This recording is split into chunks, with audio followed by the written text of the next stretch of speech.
അസ്സലാമു അലൈക്കും വറഹ്മത്തുള്ളാഹി വബറകാതുഹു.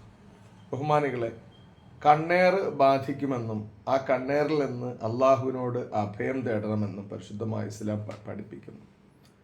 അസൂയാലുക്കളുടെ അസൂയയിൽ നിന്നും കണ്ണേറുകാരുടെ കണ്ണേറിൽ നിന്നും അഭയം തേടാൻ വേണ്ടി നബി സല്ലല്ലാഹു അലൈഹി വസല്ലമയുടെ ഹദീസ് തന്നെ കാണാം. അതുകൊണ്ട് കണ്ണേറ് എന്ന് പറയുന്നത് ഒരു യാഥാർത്ഥ്യമാണെന്നും അത് ബാധിക്കാതിരിക്കാൻ വേണ്ടി നമ്മൾ ആവശ്യമായ കാര്യങ്ങൾ സ്വീകരിക്കണമെന്നും പരിശുദ്ധമായ ഇസ്ലാമിൻ്റെ അധ്യാപനമുണ്ട്.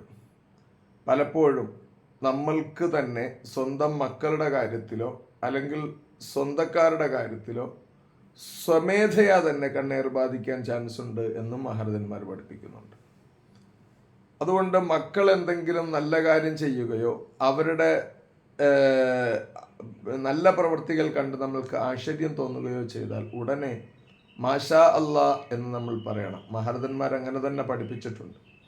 അത്ഭുതകരമായ കാര്യങ്ങൾ കാണുമ്പോൾ കുട്ടികൾ ചെയ്യുന്ന, ഉദാഹരണത്തിന് നമ്മുടെ മക്കൾ നല്ല പാട്ടുപാടി അല്ലെങ്കിൽ അവർ നല്ല വേഷം ധരിച്ചു വന്നപ്പോൾ നമുക്ക് കാണാൻ വലിയ സൗന്ദര്യമായിട്ട് തോന്നി, നല്ല അഴകായിട്ട് തോന്നി.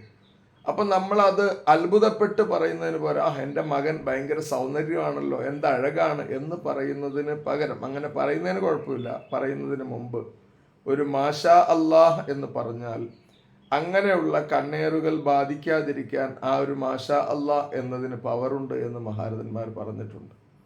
സ്വമേധയാ തന്നെ പറയണമെന്നാണ്. ഇപ്പോൾ ഉദാഹരണത്തിന് നമ്മൾ വേഷം ധരിച്ചു വന്നപ്പോൾ അല്ലെങ്കിൽ നമ്മുടെ വേഷം കണ്ട് നമുക്ക് തന്നെ ഒരു കൗതുകവും ആശ്ചര്യവും തോന്നി. അപ്പം നമ്മൾ തന്നെ ഞാൻ വലിയ ഉഷാറായിട്ടുണ്ട്, അല്ലെങ്കിൽ ഞാൻ യുവകോമളനാണ്, അല്ലെങ്കിൽ ഞാൻ വലിയ സൗന്ദര്യവതിയാണ് എന്ന് പറയുന്നതിന് മുമ്പ് മാഷാ അല്ലാഹ് എന്ന് പറഞ്ഞിരിക്കണം. ചരിത്രത്തിൽ കാണാം, അമവി ഖലീഫമാരിൽ സുപ്രസിദ്ധനാണ് അബ്ദുൽ മലിക് ബിൻ മർവാൻ. അദ്ദേഹത്തിൻ്റെ കുറേ മക്കളുണ്ട്. അതിൽ ഭരണാധികാരിയായിട്ടുള്ള മക്കളിൽ ഒരാളാണ് സുലൈമാൻ ബിൻ അബ്ദുൽ മലിക് എന്നുള്ള വ്യക്തി. അദ്ദേഹം ഖലീഫയായിട്ട് 35-ാമത്തെ വയസ്സിലാണ് മരിക്കുന്നത്. വെറും 2 വർഷം മാത്രമാണ്, 2 വർഷവും കുറഞ്ഞ ദിവസങ്ങൾ മാത്രമാണ് അദ്ദേഹത്തിന് ഭരണാധിപനായി തുടരാൻ സാധിച്ചത്. അദ്ദേഹത്തിന് ശേഷമാണ് മഹാനായ 2-ാം ഉമർ എന്നറിയപ്പെടുന്ന ഉമർ ബിൻ അബ്ദുൽ അസീസ് റളിയല്ലാഹു തആല അൻഹു ഭരണം ഏറ്റെടുക്കുന്നത്.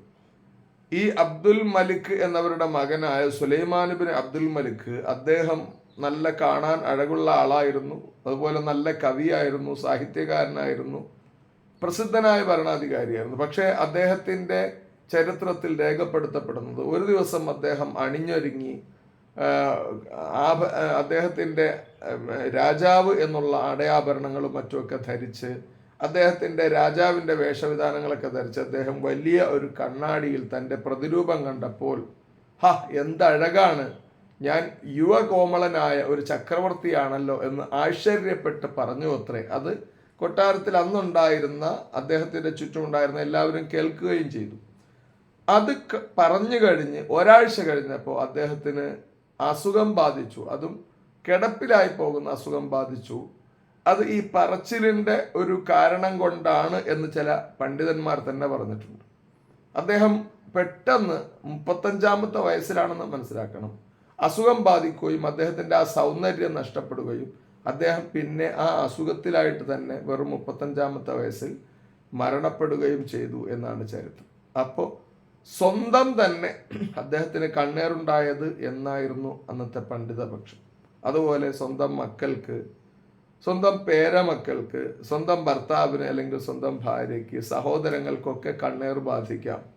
അത് കണ്ണേറ് ഒരിക്കലും ഒരാൾ നശിച്ചു പോകണമെന്നുള്ള ആഗ്രഹം കൊണ്ട് നോക്കിയത് കൊണ്ടായിക്കൊള്ളണമെന്നില്ല. മനുഷ്യൻ്റെ കണ്ണിന് ആ ഒരു രൂപത്തിൽ നോക്കുമ്പോൾ അത് അത്യാശ്ചര്യമായി കാണുകയും അവിടെ അള്ളാഹുവിൻ്റെ ഒരു ദുആ അകമ്പടി വരാതിരിക്കുകയും ചെയ്യുമ്പോഴാണ് പൈശാചികമായ ഉപദ്രവങ്ങൾ മനുഷ്യൻ്റെ കണ്ണിലൂടെ ചെല്ലുന്നത്. ഹബീബായ റസൂൽ കരീം സല്ലല്ലാഹു അലൈഹി വസല്ലം പറഞ്ഞു, അന്നദുറു സഹമും മസ്മൂമും മിൻ സിഹാമി ഇബ്ലീസ്. ഇബ്ലീസിൻ്റെ വിഷത്തിൽ ഊട്ടപ്പെട്ട അസ്ത്രങ്ങളിൽ ഒന്നാണ് നോട്ടം. അത് പലതരത്തിൽ വരാം. ഹറാമായ നോട്ടം, ആ രൂപത്തിലുള്ള വിഷത്തിൽ ഊട്ടപ്പെട്ട അസ്ത്രം.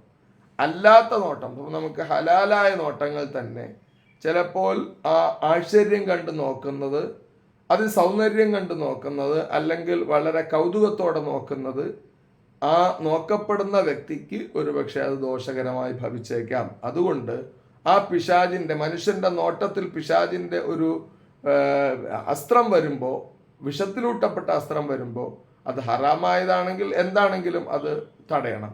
ഹലാലായ നോട്ടമാണെങ്കിൽ, കൗതുകകരമായ നോട്ടമാണെങ്കിൽ മാഷാ അല്ലാ എന്ന് പറഞ്ഞേക്കണം എന്ന് മഹാരഥന്മാർ പറയും. നമ്മൾ കൗതുകകരമായി കണ്ടു, നമ്മുടെ മക്കളെ ആശ്ചര്യകരമായി കണ്ടു, അല്ലെങ്കിൽ സ്വന്തം പ്രതിബിംബം തന്നെ ആശ്ചര്യപരമായി കണ്ടു. കണ്ണാടിയിൽ നോക്കുമ്പോൾ പ്രത്യേകിച്ച് അല്ലാഹുമ്മ ഹസ്സിൻ ഖുൽഖി കമാ ഹസ്സൻത ഖൽഖി, അള്ളാഹു എൻ്റെ പടപ്പിനെ നീ നന്നാക്കിയതുപോലെ എൻ്റെ സ്വഭാവം നീ നന്നാക്കണേ എന്ന് പറയണം. ഒപ്പം ഒരു മാഷാ അല്ലാഹ് കൂടെ പറയണം. അങ്ങനെയാണെങ്കിൽ സ്വന്തം നിലയ്ക്കും അതുപോലെ നമ്മുടെ മക്കളുടെ വിഷയത്തിലും കണ്ണേറിൽ നിന്ന് ഒഴിവാകാം എന്ന് മഹാരഥന്മാർ പഠിപ്പിക്കുന്നു. അള്ളാഹു നല്ല കാര്യങ്ങൾ പതിവാക്കാൻ തൗഫീക്ക് നൽകട്ടെ. അസ്സലാമു അലൈക്കും വറഹ്മത്തുള്ളാഹി വബറകാതുഹു.